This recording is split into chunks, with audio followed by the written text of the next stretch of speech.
തിരിയുമായി മൊഴിയുതിരും വഴിയിലായി മിഴിയുരുകും തിരിയുമായി മൊഴിയുതിരും വഴിയിലായി യാത്ര തുടരാം താതനൊപ്പം യാത്ര തുടരാം താതനൊപ്പം ഇവാനിയൻ ധ്യാനയാത്ര പാദാനുയാത്ര. ദൈവതിരുനാമത്തിന് മഹത്വമുണ്ടായിരിക്കട്ടെ. കർത്താവിൽ പ്രിയ സഹോദരീ സഹോദരങ്ങളെ, 1946 നവംബർ 12 മലങ്കര സുറിയാനി കത്തോലിക്ക സഭയുടെ പ്രഥമ മെത്രാപ്പോലിത്ത ധന്യൻ മാർ ഇവാനിയോസ് പിതാവ് മലങ്കര മക്കൾക്ക് എഴുതിയ ഒരു സർക്കുലർ സന്യാസ ജീവിതത്തെക്കുറിച്ചും മലങ്കര സഭയിൽ സന്യാസത്തിൻ്റെ ആവശ്യകതയെക്കുറിച്ചും സന്യാസത്തിലേക്കുള്ള ദൈവവിളി പ്രോത്സാഹനത്തെക്കുറിച്ചും മാത്രമായി എഴുതിയിട്ടുള്ളതാണ്. സന്യാസത്തിൻ്റെ അന്തരാത്മാവിനെ കണ്ടെത്തുവാൻ മാർ ഇവാനിയോസ് പിതാവ് സുവിശേഷത്തിലെ ധനാഢ്യനായ ചെറുപ്പക്കാരൻ്റെ ഉപമ വിശദീകരിച്ചുകൊണ്ടാണ് ഈ സർക്കുലർ ആരംഭിക്കുന്നത്. യേശുവിനെ സമീപിച്ച് നിത്യജീവൻ പ്രാപിക്കുവാൻ ഞാൻ എന്തു ചെയ്യണം എന്ന യുവാവ് ചോദിക്കുമ്പോൾ കൽപ്പനകൾ അനുസരിക്കുക എന്ന മറുപടിയാണ് യേശു തമ്പുരാൻ നൽകുന്നത്. അതൊക്കെ ഞാൻ എൻ്റെ ബാല്യകാലം മുതൽ ആചരിക്കുന്നുണ്ട് എന്ന് ചെറുപ്പക്കാരൻ പറയുന്നു. അങ്ങനെയെങ്കിൽ പിന്നെ എന്താണ് ഇനിയും എനിക്ക് കുറവ് എന്ന ചോദ്യം അല്പം അഹന്തയോടും അതേസമയം നിഷ്കളങ്കമായും യുവാവ് ചോദിക്കുമ്പോൾ, നീ പരിപൂർണനാകുവാൻ ആഗ്രഹിക്കുന്നുവെങ്കിൽ പോയി നിനക്കുള്ളതെല്ലാം വിറ്റ് എന്നെ അനുഗമിക്കുക എന്ന യേശുവിൻ്റെ വചനങ്ങളാണ് ഇവിടെ നമ്മൾ കാണുന്നത്. ഇത് യേശു തമ്പുരാൻ ചെറുപ്പക്കാരനായ യുവാവിന് നൽകുന്ന സ്നേഹപൂർണമായ പ്രത്യേകമായ ഒരു വിളിയാണ്. നിത്യജീവൻ പ്രാപിക്കുക എന്നുള്ളത് മാത്രമല്ല, പരിപൂർണത പ്രാപിക്കുന്നതിനും ദൈവവുമായി ഏറ്റവും ഗാഢമായി യോജിച്ചിരിക്കുന്നതിനും വേണ്ടിയുള്ള ക്ഷണമാണ് ഇത്. നിനക്കുള്ളതെല്ലാം വിറ്റ് ദരിദ്രർക്ക് കൊടുത്തു കഴിയുമ്പോൾ ഒരു സന്യാസിക്ക് യേശു മാത്രം ധനമായി മാറുന്നു. യേശു മാത്രം അവൻ്റെ സന്തോഷമാകുന്നു.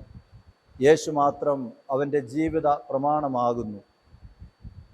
യേശുവിനെ അനുകരിക്കുവാൻ സാധ്യമായ നിരവധി മാർഗങ്ങളിൽ ഏറ്റവും ശ്രേഷ്ഠവും വീരോചിതവുമായത് സന്യാസ ജീവിതമാണെന്ന് വന്യപിതാവ് സഭാമക്കളെ ഓർമ്മിപ്പിക്കുന്നു.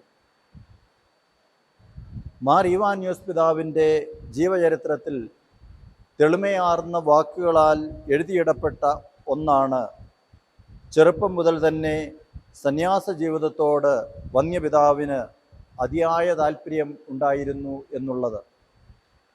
ബാല്യകാലം മുതൽ വന്യപിതാവിൻ്റെ മനോമുഖരങ്ങളിലേക്ക് കടന്നു വന്ന ഈ സന്യാസ സങ്കല്പത്തിന് കുടുംബത്തിൻ്റെ പശ്ചാത്തലവും പിന്തുണയും വലിയ പങ്കുവഹിച്ചു എന്നുള്ളത് നിസ്തർക്കമായ കാര്യമാണ്.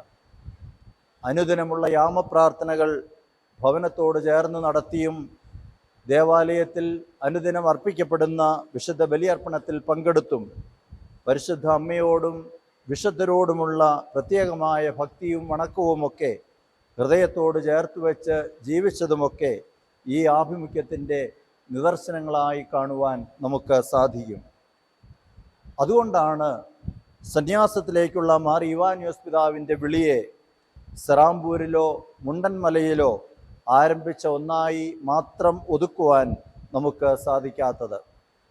മാർ ഇവാനിയോസ് പിതാവിൻ്റെ ജീവിത വഴികളെ പിന്തുടരുന്ന ഏതൊരാൾക്കും മാർ ഇവാനിയോസ് പിതാവിൻ്റെ ജീവിതത്തെ മുഴുവൻ ചൂഴ്ന്നു നിൽക്കുന്ന ഒരു താപസൻ്റെ ചിത്രമാണ് ലഭിക്കുന്നത്.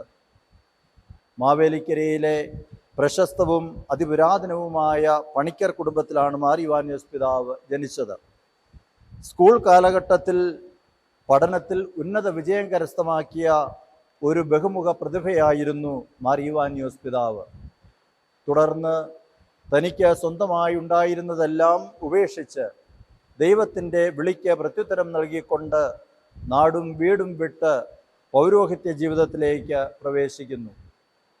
ശമാശനായിരുന്നപ്പോഴും വൈദിക പരിശീലന കാലത്തും ഒരു താപസന്റെ എല്ലാ ഗുണഗണങ്ങളും കോർത്തിണക്കിയ ഒരു ജീവിതചര്യയായിരുന്നു മാർ ഇവാനിയോസ് പിതാവിൻ്റേത്.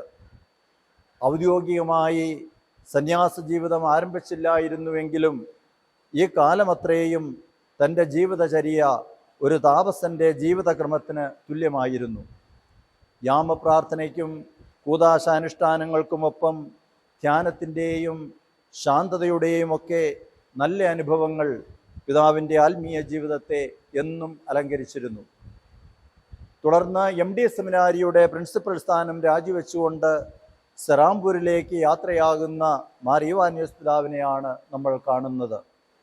മലങ്കര സഭയെ ആധ്യാത്മികമായി നവീകരിക്കുന്നതിനാവശ്യമായ ചിന്തയും പ്രാർത്ഥനയുമാണ് ഈ നാളുകളിൽ പിതാവിനെ ഏറെ മതിച്ചിരുന്നത്. ക്രിസ്തുവിൻ്റെ സഭ വിഭജിക്കപ്പെട്ടിരിക്കുന്നു എന്നുള്ളതും അന്തഛിദ്രമുള്ള ഭവനം നിലനിൽക്കുകയില്ല എന്നുള്ളതും മനസ്സിലാക്കിക്കൊണ്ട് ദൈവീക സ്വരത്തിന് ചെവി കൊടുക്കുവാൻ വന്യപിതാവ് കൂടുതൽ പ്രാർത്ഥനാ ധ്യാനങ്ങളിലേക്ക് ഉൾവലിയുന്നത് സെറാംപൂർ വാസകാലത്തിൻ്റെ പ്രത്യേകതയായി നമ്മൾ കാണുന്നു. സത്യം മനസ്സിലാക്കുന്നതിന് സത്യാന്വേഷിയായി മാറുന്നതും ഈ തപോനിഷ്ഠാ ജീവിതക്രമത്തിൻ്റെ പ്രത്യേകതയായി നമുക്ക് മനസ്സിലാക്കുവാൻ സാധിക്കും. എല്ലാറ്റിനെക്കുറിച്ചും കൃത്യമായ അറിവും ബോധ്യവും ഉണ്ടാകുവാൻ വേണ്ടിയുള്ള പരിശ്രമങ്ങളും ഈ കാലഘട്ടത്തോട് ചേർന്ന് മാർ ഇവാനിയോസ് എന്ന സാത്വികനിൽ ഉണ്ടായിരുന്നു. ഭാരതീയ സംസ്കൃതിയുടെ ആത്മാവിനെ തൊട്ടറിയുന്നതിന് ഗാന്ധിജിയുടെ സബർമതിയും വിവേകാനന്ദൻ്റെ ശാന്തിനികേതനും സന്ദർശിച്ചത് പിതാവിനെ ഏറെ സഹായിച്ചു. വെറുപ്പിൻ്റെയും ഹിംസയുടെയും ഒക്കെ തീപ്പൊരി ആളിപ്പടരുവാൻ വെമ്പൽ പൂണ്ടു നിൽക്കുന്ന കാലഘട്ടത്തിൽ സ്നേഹത്തിൻ്റെയും സഹിഷ്ണുതയുടെയും സ്ഫുലിംഗം സമൂഹത്തിന് നൽകുവാൻ എങ്ങനെ സാധിക്കുമെന്നുള്ള ചോദ്യമാണ് പിതാവിൻ്റെ മനസ്സിൽ എപ്പോഴും ഉണ്ടായിരുന്നത്. ബാല്യകാലം മുതൽ മനസ്സിൽ കാത്തുസൂക്ഷിച്ച സന്യാസത്തിൻ്റെ ആത്മാവിനെ താൻ ജീവിക്കുന്ന ചുറ്റുപാടുകളോട് ചേർന്ന് നൽകുവാൻ സമയമായി എന്ന് മനസ്സിലാക്കിയ പിതാവ് ഒരു സന്യാസ ജീവിതകർമ്മത്തിന് രൂപം നൽകുകയാണ്. അതുവരെയും വന്യപിതാവ് മാത്രമായി അനുഷ്ഠിച്ചു കൊണ്ടിരുന്ന സന്യാസ ജീവിത നിഷ്ഠാക്രമം കൂടുതൽ പേരിലേക്ക് സംക്രമിപ്പിക്കുന്നതിനുള്ള ഒരവസരമായിരുന്നു സെറാംപൂർ വാസകാലം.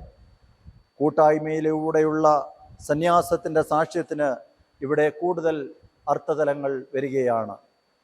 ഒരുമിച്ചുള്ള പ്രാർത്ഥനയും ധ്യാനവും ഭക്ഷണവും ഉല്ലാസവും ജോലിയുമെല്ലാം കൂട്ടായ്മയുടെ നേർസാക്ഷ്യമായി നൽകുവാൻ വന്യപിതാവിന് സാധിച്ചു. തുടർന്ന് സന്യാസത്തിൻ്റെ ഈ ആത്മാവിനെ മലങ്കര സഭയ്ക്ക് മുഴുവൻ നൽകുവാനായി പരിശുദ്ധാത്മാവിൻ്റെ പ്രചോദനം വന്യപിതാവിന് ലഭിക്കുന്നതാണ് മുണ്ടന്മലയിൽ നമ്മൾ കാണുന്നത്. മാർ ഇവാനിയോസ് പിതാവിൽ രൂഢമൂലമായ സന്യാസ ജീവിതക്രമവും ആഴമായതും തീവ്രവുമായ സാക്ഷാത്കാരമാണ് മുണ്ടന്മലയിലെ ബഥനിയിൽ നമ്മൾ ദർശിക്കുന്നത്.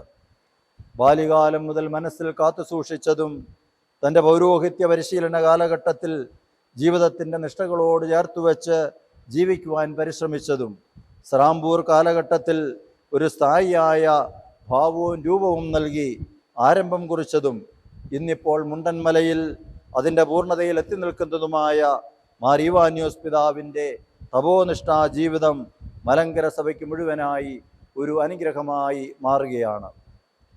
മലങ്കരയിലെ അശാന്തിയുടെയും അസമാധാനത്തിൻ്റെയും നടുവിൽ മുണ്ടന്മലയിൽ നിന്ന് ശാന്തിയുടെയും സമാധാനത്തിൻ്റെയും കുളിർകാറ്റ് വീശുവാൻ ഇത് കാരണമായി. മലങ്കര മക്കൾക്ക് അതുവരെയും പരിചിതമല്ലാതിരുന്ന സന്യാസത്തിൻ്റെ ഈ കുളിർകാറ്റ് മലങ്കര സഭയിൽ തന്നെ ഒരു മാറ്റത്തിൻ്റെ കാഹളധ്വനിയായി മാറുന്നു. ദൈവജനം മുണ്ടന്മലയിലേക്ക് ഒഴുകിയെത്തിയതിൻ്റെയും കാരണം മറ്റൊന്നായിരുന്നില്ല. അങ്ങനെ മുണ്ടന്മല ഒരു താബോറിൻ്റെ അനുഭവം ആണ് മലങ്കര മക്കൾക്ക് നൽകുന്നത്. അസ്വസ്ഥമായിരുന്ന അനേകം മനസ്സുകൾക്ക് ശാന്തിയുടെ തീരമണയുവാൻ മുണ്ടന്മലയിൽ നിന്നും മലങ്കരയുടെ തീരങ്ങളിലേക്ക് വീശിയ ആ കുളിർകാറ്റിന് സാധിച്ചു. അപ്രകാരം മുണ്ടന്മലയിലെ ബഥനി മാത്രമല്ല, ബഥനി ആശ്രമസ്ഥർ തുടങ്ങിവെച്ച ബഥനി പള്ളികളിലും അവരുടെ ആവാസ കേന്ദ്രങ്ങളിലുമെല്ലാം ഈ താബോർ അനുഭവം പ്രകടമായിരുന്നു. മുണ്ടൻമലയിലെ സന്യാസത്തിൻ്റെ ശോഭ മലങ്കര സഭയെയും കൂടുതൽ അണിയിച്ചൊരുക്കുന്നതാണ് തുടർന്ന് നമ്മൾ കാണുന്നത്. സന്യാസത്തിൻ്റെ ആഴങ്ങളിൽ ജീവിച്ച മാർ ഈവാനിയോസ് പിതാവിന് സത്യത്തിൻ്റെ പാതയിലൂടെ മുന്നേറുവാനുള്ള ഒരു പ്രചോദനവും ഇവിടെ ലഭിക്കുകയാണ്. മലങ്കര സഭയ്ക്കുണ്ടായിട്ടുള്ള വിഭജനത്തിൻ്റെ മുറിവ് ഉണക്കുവാൻ സാർവത്രിക സഭയുമായുള്ള കൂട്ടായ്മ മാത്രമാണ് പോംവഴിയെന്ന് കണ്ടെത്തുന്നതിനും ഈ സത്യം തൻ്റെ സഭാമക്കളോട് ഉച്ചൈസ്തരം വിളിച്ചു പറയുന്നതിനുമുള്ള ധൈര്യം ലഭിച്ചത് മുണ്ടൻമലയിൽ നിന്ന് ആവാഹിച്ചെടുത്ത സന്യാസത്തിൻ്റെ പിൻബലം ഒന്നുകൊണ്ട് മാത്രമാണ്. മലങ്കര ഓർത്തഡോക്സ് സഭയെ ആഗമാന കത്തോലിക്കാ സഭയുടെ കൂട്ടായ്മയിലേക്ക് കൊണ്ടുവരുവാനുള്ള നീക്കം ഈ സന്യാസത്തിൻ്റെ തീവ്രതയിൽ പരിശുദ്ധാത്മാവിലൂടെ ലഭിച്ച ദൈവീക വെളിപാടാണ്. സ്വന്തമായ ഇഷ്ടങ്ങളും അനിഷ്ടങ്ങളും മാറ്റിവെക്കുന്നതിന് പിതാവിനെ പ്രാപ്തനാക്കിയതും അദ്ദേഹത്തിൽ ഒരു സാത്വികൻ്റെ മനസ്സ് രൂഢമൂലമാക്കപ്പെട്ടതുകൊണ്ടാണ്. തനിക്ക് ലഭിക്കുവാൻ പോകുന്ന സ്ഥാനമാനങ്ങളോ നഷ്ടപ്പെടുവാൻ പോകുന്ന ഭൗതിക നേട്ടങ്ങളോ അല്ല പിതാവിൻ്റെ തീരുമാനങ്ങളെ നിയന്ത്രിച്ചത്. മറിച്ച് പരിശുദ്ധാത്മാവിൻ്റെ നിമന്ത്രണങ്ങൾക്ക് ചെവി കൊടുത്ത് പരിശുദ്ധാത്മാവ് നടത്തുന്ന വഴികളിലൂടെ നടക്കുവാൻ തക്കവണ്ണം ആർജിച്ചെടുത്ത ദൈവീയ അവബോധവും സന്യാസത്തിലൂടെ ലഭിച്ച ആത്മീയ ബലവുമാണ്. കൂടെയുണ്ടായിരുന്നവർ അവരുടെ നിലപാടുകളിൽ നിന്നും തീരുമാനങ്ങളിൽ നിന്നും പിന്മാറിയപ്പോഴും മാർ ഈവാനിയോസ് പിതാവിനെ തൻ്റെ ഉറച്ച നിലപാടുകളിൽ പിടിച്ചു നിർത്തിയതും ക്ലേശപൂർണമായ വഴിത്താരയിൽ തളർന്നു വീഴാതെ മുന്നോട്ടുള്ള പ്രയാണത്തെ കൂടുതൽ സുഗമമാക്കിയതും സന്യാസത്തിലൂടെ ആർജിച്ചെടുത്ത ആത്മീയ പക്വതയാണ്. സാർവത്രിക കത്തോലിക്ക സഭാ കൂട്ടായ്മ പ്രവേശനവും മലങ്കര ഹൈറാർക്കി സ്ഥാപനവും മാർ ഈവാനിയോസ് എന്ന സാത്വികൻ്റെ മേൽ അല്പം പോലും കരിനിഴൽ വീഴ്ത്തുവാൻ കാരണമായിട്ടില്ല എന്ന് ചരിത്രം പരിശോധിക്കുമ്പോൾ നമുക്ക് വ്യക്തമാകും. സാത്വികനായ ഒരു സന്യാസിക്ക് മാത്രമേ ഇത്രയും ധീരമായ കാൽവയ്പ്പുകൾ നടത്തുവാൻ സാധിക്കുകയുള്ളൂ. കാലഘട്ടത്തിൻ്റെ ഒരു പ്രവാചക ശബ്ദമായി മാറുന്നതിനും മാർ ഈവാനിയോസ് പിതാവിന് സാധിച്ചത് തൻ്റെ സന്യാസ ജീവിതത്തിലൂടെ തന്നിൽ രൂപപ്പെട്ട ദൈവീക ധനം കൂടെയുണ്ടെന്നുള്ള ഉറച്ച ബോധ്യം ഒന്നുകൊണ്ട് മാത്രമാണ്. അതുകൊണ്ടാണ് മാർ ഈവാനിയോസ് പിതാവ് പറഞ്ഞത്, ഒരു സന്യാസിക്ക് യേശു മാത്രം ധനം, യേശു മാത്രം അവൻ്റെ സന്തോഷം, യേശു മാത്രം അവൻ്റെ ജീവിത പ്രമാണം. ഇപ്രകാരം രൂപീകരിക്കപ്പെടുന്ന ഓരോ സന്യാസിക്കും സന്യാസ സമൂഹങ്ങൾക്കും ഏതു കാലഘട്ടത്തെയും ഏത് സാഹചര്യത്തെയും പ്രചോദിപ്പിക്കുവാനും നവീകരിക്കുവാനും സാധിക്കും. മാർ ഈവാനിയോസ് പിതാവിൻ്റെ വാക്കുകൾ ഇവിടെ ഏറെ പ്രസക്തമാണ്. ഒരു രാജ്യത്തെയോ ഒരു പ്രദേശത്തെയോ ക്രിസ്തീയ ചൈതന്യത്തെ അളക്കുവാനുള്ള തെറ്റാത്ത ഒരു മാനദണ്ഡം അതാത് സ്ഥലങ്ങളിലെ സന്യാസത്തിൻ്റെ നിലയാണ്. എവിടെ സന്യാസ ജീവിതം അഭിവൃദ്ധിപ്പെട്ടിരിക്കുന്നുവോ അവിടെ ക്രിസ്തീയ ജീവിതവും അഭിവൃദ്ധിപ്പെട്ടിരിക്കുന്നു. എവിടെ സന്യാസ ജീവിതം ക്ഷയോന്മുഖമായിരിക്കുന്നുവോ അവിടെ ക്രിസ്തീയ ജീവിതത്തിൻ്റെ സ്ഥിതി അപ്രകാരം തന്നെ. മലങ്കരയിലെ സ്ഥിതി മോശമാകുവാൻ കാരണം സന്യാസത്തിൻ്റെ ആത്മാവ് നഷ്ടപ്പെട്ടതോ കുറഞ്ഞു പോകുന്നതോ ആണെന്നുള്ള കാര്യം വളരെ വ്യക്തമായി അഭിമന്യ പിതാവ് ഇവിടെ പറയുകയാണ്. മാർ ഈവാനിയോസ് പിതാവിൻ്റെ 71ാമത് ഓർമ്മ പെരുന്നാൾ ആഘോഷിക്കുന്ന ഈ ദിവസത്തിൽ മലങ്കര കത്തോലിക്കാ സഭയെ പ്രചോദിപ്പിക്കുവാൻ തക്കവണ്ണം സന്യാസത്തിൻ്റെ ആത്മാവിനെ നൽകുന്നതിന് മാർ ഈവാനിയോസ് പിതാവ് ആഗ്രഹിച്ച് സ്ഥാപിച്ചതായ മലങ്കര സഭയിലെ സന്യാസ സമൂഹങ്ങൾക്ക് പ്രത്യേകമായ ഒരു കടമയുണ്ട്. മലങ്കര കത്തോലിക്കാ സഭയ്ക്ക് ഈ കാലഘട്ടത്തോട് ചേർന്ന് അല്പമായിട്ടെങ്കിലും ആത്മീയ ശോഷണം സംഭവിക്കുവാൻ സാധ്യതയുണ്ടെങ്കിൽ അതിന് കാരണം സഭയ്ക്ക് ആവശ്യം വേണ്ട സന്യാസത്തിൻ്റെ ആത്മാവ് നഷ്ടപ്പെടുന്നത് കൊണ്ട് മാത്രമാണ്. വ്യക്തമായ ബോധ്യത്തോടും പരിശുദ്ധാത്മ നടത്തിപ്പിനോടും ചേർന്നും ധന്യന്മാർ ഈവാനിയോസ് പിതാവ് ജീവിക്കുകയും അടിസ്ഥാനമിട്ട് ഉറപ്പിക്കുകയും ചെയ്ത മലങ്കരയിലെ സന്യാസം ഇന്ന് നാം ഓരോരുത്തരിലൂടെയും നമ്മുടെ സഭയെ കൂടുതൽ ആത്മീയമായി അലങ്കരിക്കുവാൻ തക്കവണ്ണം തേജസ്സുറ്റതാകട്ടെ എന്ന് നമുക്ക് പ്രാർത്ഥിക്കാം.